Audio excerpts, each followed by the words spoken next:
Star Trek Discovery is back for its 5th and final season. The series that kicked off modern Star Trek is bowing out with Season 5, which premiered today on Paramount+. As such, Trek Central is back to give you your weekly Star Trek reviews. I'm Captain Jack, this is Star Trek Discovery Season 5. In an exciting twist, we actually have 2 episodes for Discovery's Season 5 premiere. Now, that is exciting, but it also means we've got 2 episodes to review. To save you time, we've combined both reviews into this one video here, meaning you can get started on your Discovery review content right away. Let's waste no time. Spoiler warning, this video is our full review of Discovery Season 5's first 2 episodes. You've been warned. Before we warp into this video, if you want to keep up to date on all the latest Star Trek news, lore and more, then hit that subscribe button to never miss a video from the team here at Trek Central. You can also follow us on social media for daily updates on the Star Trek universe.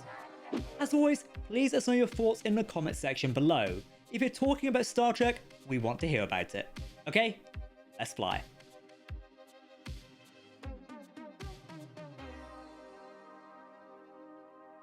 Season 5 Episode 1 is titled The Red Directive. It is written by co-showrunner Michelle Paradise and is also directed by veteran Star Trek Discovery director Olatunde Osunsami. The title of the episode really reminds you of a Prime directive.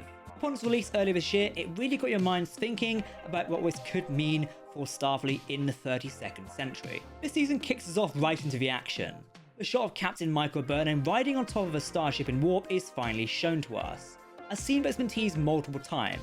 We then walk back to Federation HQ, which is celebrating the birth of the Federation, albeit a few years. It's nice to catch up with our crew and characters like President Tarina.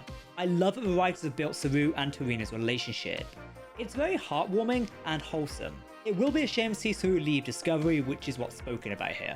The treasure hunt of the episode immediately sets off. The ever so mysterious Dr. Kovich is back in a hidden room and sends Captain Burnham and the Discovery off on this new adventure. I'm a big fan of David Cronenberg as Kovich in these types of scenes.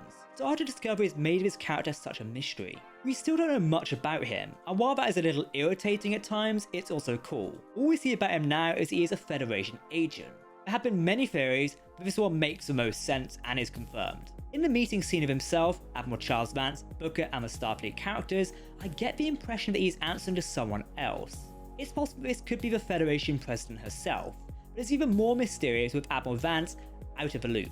Having Silver Tilly back in Discovery is a nice surprise. I've always been 50-50 about Tilly's character. While Mary Wiseman is a great actress, Tilly's scenes sometimes make me cringe. It's an honest opinion. Still, her casual attempts at flirting with another officer are quite fun in these scenes. Having her attempt to hack into the Federation database showcases her skill. I do hope she appears in the upcoming Starfleet Academy series, now that we know that's in the 32nd century. We're introduced to our 2 villains in the first couple of episodes. This is Mole, played by Eve Harlow, and Lark, played by Elias Toufexes. Both of these mercenaries beat Discovery and the USS Antares to the abandoned Romulan starship. Speaking of starships for a moment, this is very much similar to Star Trek The Next Generation's Romulan scout ship. One was seen in The Defector, as designed by Rick Sternbach. That design grew into the Romulan science ship. Seeing a dead Romulan who is 800 years out of date is a bit creepy, but it reinforces what type of ship we're looking at. Whatever is in the Romulan vault is not immediately made clear, however our 2 villains are not messing around. It turns out this Romulan is called Dr. Velik, and he's the one who has hidden his knowledge about some sort of ancient power. This of course relates to what Dr. Kovich is sending Burnham and the Discovery out and about for. There's also a convenient reference to the next episode title and thus telling us where the story will go. We'll likely do a dedicated video on the Romulan ships here on the channel. Hit that subscribe button if you want to see Lieutenant Commander Adam beam down and talk all about it. Action sequences are where Discovery thrives. We knew from the start of the episode that we would be into the action with Burnham riding a ship at warp. Still, the tactical elements are something I really like. The series has improved on using the bridge crew personnel of Discovery. Seasons 3 and 4 started on this, but Season 5 really improved on over Episode 1. For example, new Starfleet crew members get named on the Discovery bridge, perhaps the first? It's a big improvement. Captain Rayner is a standout character for me in Episode 1. Callum McKeith Rennie is a fantastic actor and a real sci-fi legend. I personally remember him in Battlestar Galactica, but here in Star Trek, he wears the Starfleet uniform well. His comedic bits in this episode with Burnham work really well. Burnham used to charge off and get things done. Here we see Rayner doing the same. It's also nice having a character just wanting to get things done. but as we see, that's not always the best approach to situations. It would have been nice to see the bridge of Rayner's USS Antares. The ship is cool, as we're finally getting some action time with a 32nd century starship. Instead, we're just treated to a hologram of Rayner appearing on the bridge of Discovery. It's understandable that we're not going to get a new bridge, especially as this is the last season of Discovery and the budget is likely stretched thin. Burnham reunites with Booker, which is touching, but you can see the hostility between them in their relationship. Though Rayner interrupting their personal moment is rather funny and says a lot about his character. I do somewhat get the impression that Rayner does not really care and just wants to get the job done. It's immediately clear that Fred is an android like Data from the next generation. It'll be interesting to know how long Fred has been around. The writing makes an on-the-nose remark about legacy when talking about Alton Soong and Fred, especially as he mentions not seeing Romulan puzzle box for almost 600 years. The book he removes from a puzzle box is related to genes, it seems. One of the big reveals of the episode is that Dr. Kovich is sending Burnham after progenitor tech. Progenitors were mentioned and shown via hologram in Star Trek The Next Generation. The tech they are also after allows progenitors to seed life in the galaxy. It's a rather big deal. I really enjoyed the callbacks to The Next Generation's The Chase episode. Discovery showing stills from the episode was great, especially seeing the then Captain Jean-Luc Picard and the other Romulan scientists. Racing what appears to be speeder bikes across a desert planet is very Star Wars to me. While it's a cool and fun action sequence, the element is a very good science fiction action that works. The editing in this part of the episode works well. Having all three characters who are in a heated discussion appear on the screen at the same time looks really good. And I've got to say, the special effects of the Antares shooting down to the planet were also good quality for the episode. Of course, the plot device of the avalanche on the planet was to be expected, as that threw our heroes off the chase of Mole and Luck. Still, while the avalanche does take us away from the chase, seeing both the Discovery and Antares land themselves to create a sand barrier was very cool. It might be one of my all-time favourite Starship scenes from the series. It's right up there with the Discovery crash landing in the Season 3 premiere episode. Overall, the first episode of Season 5 was a quality episode. It's a nice blend of action, mystery, and suspense. The plot of the fifth and final season is laid out in front of us, but there are still many questions to be answered here. Having progenitors as the big mystery is good, as it's taking something mentioned once in The Next Generation and working it into the fifth season. I'm very interested in seeing where the plot thread goes. It's also refreshing to see Discovery not going the world or galaxy-ending plot route this time. Hopefully, and I say hopefully, the progenitor plotline does not turn into that. Discovery has done this a few times before, notably with Control, then the Burn, then the DMA, and it's getting a bit old for me. Still, I very much like how this is being handled. Let's see where it goes. Right, that was episode 1, now let's talk about episode 2. Season 5, episode 2 is titled Under the Twin Moons. It was written by Discovery writer Alan McElroy and directed by Doug Aronofsky. The second episode picks up where we left off in episode 1. Having both of the episodes released on the same day makes a lot of sense, especially as it lays the groundwork for the major plot thread of the season, the progenitors. We even see the progenitor hologram that was shown in The Next Generation, a nice touch. We're also seeing more political elements of the Federation.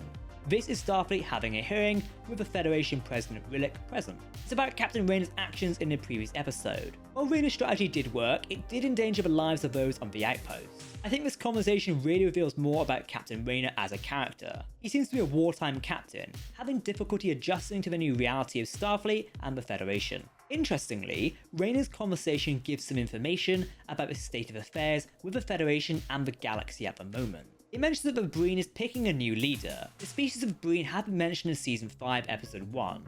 I'm also interested in the past between Captain Rayner and Admiral Vance. If any Star Trek authors are willing to pick up and write a story about the pair before Discovery's arrival in the 32nd century, I would be keen to read more about it. Just saying. He proves useful to Discovery's crew when aiding Adira and Tilly in their science mission. It's a shame that his retirement means we don't see much of the Antares. We've got these fantastic looking 32nd century starships, yet we don't see much of them. Yes, budget is a thing here with the series, but it's still a shame we don't get much time to see them. Still, Burnham asking him to be her new first officer is a bold choice. On the plus side, it means we'll see more of Callum Keith Rene this season, something I'm very much looking forward to. This episode continues the mystery of the progenitors. The Discovery crew chases after the tech that Mole and Lack have stolen. What's even cooler is that another Star Trek The Next Generation plot element is revealed and mentioned here. During a mission briefing, Tilly and Adira mention a species known as the Promelians.